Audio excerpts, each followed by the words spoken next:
ಅಂತ ಬರ್ತಾನೆ, ಬಂದು ಅವನಿಗೆ ಒಂದು ಶ್ರೀಮಂತ ಮಾಡಿದ ಒಂದು ಲವ್ ಆಗುತ್ತೆ.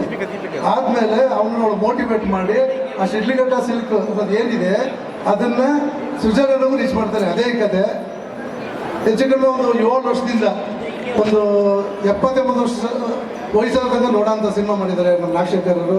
ದಯವಿಟ್ಟು ನಾವೆಲ್ಲರೂ ಮಾಧ್ಯಮ ಮಿತ್ರರಿಗೆ ನಾನು ಕೇಳ್ಕೊಳ್ತೀನಿ, ದಯವಿಟ್ಟು ಈ ಸಿನಿಮಾನ ಒಬ್ಬ ಲಾಸ್ಟ್ ಪರ್ಸನ್ಗೆ ರೀಚ್ ಆಗಿ ಮಾಡಬೇಕು. ಯಾಕೆಂದರೆ ನಾವೆಲ್ಲ ರೀಚ್ ಆದರೆ ತಾನೇ ಪ್ರೊಡ್ಯೂಸರ್ ಬದುಕೋದು. ಯಾಕಂದರೆ ಇತ್ತೀಚೆಗೆ ಕನ್ನಡ ಸಿನಿಮಾಗಳು ತಮಗೆ ಗೊತ್ತು, ಥಿಯೇಟ್ರು ಸಿಗ್ತಾ ಇಲ್ಲ, ಸಿನಿಮಾನು ಹೋಗ್ತಾ ಇಲ್ಲ.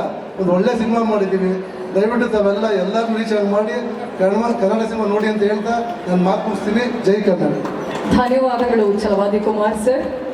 ಸೊ ಒಂದ್ಸತಿ ಡೈಲಾಗ್ ಫುಲ್ ಟ್ರೆಂಡಿಂಗ್ ಆಗಿತ್ತು. ಹಬೀಬಿ ಅಂತಂದ್ರೆ ಏನಂತ ಬರ್ತಿತ್ತು?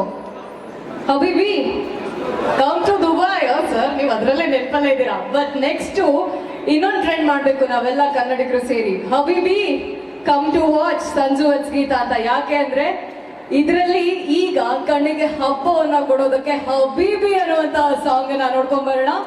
ಸೊ ಎಲ್ಲರೂ ರೆಡಿನಾ? ರಾಗಿಣಿ ಅವರ ಫ್ಯಾನ್ ಎಷ್ಟು ಜನ ಇದ್ದೀರಪ್ಪ? ಎಷ್ಟು ಜನ ಫ್ಯಾನ್ಸ್ ಇದ್ದೀರಾ? ಎಲ್ಲ ಮನ್ಸಲ್ಲೇ ಅಭಿಮಾನ ಇಟ್ಕೊಂಡ್ರೆ ಹೆಂಗೆ? ಒಂದ್ ಸ್ವಲ್ಪ ಅವ್ರಿಗೂ ಬರ್ಬೇಕು ನಾಯ್ಸು.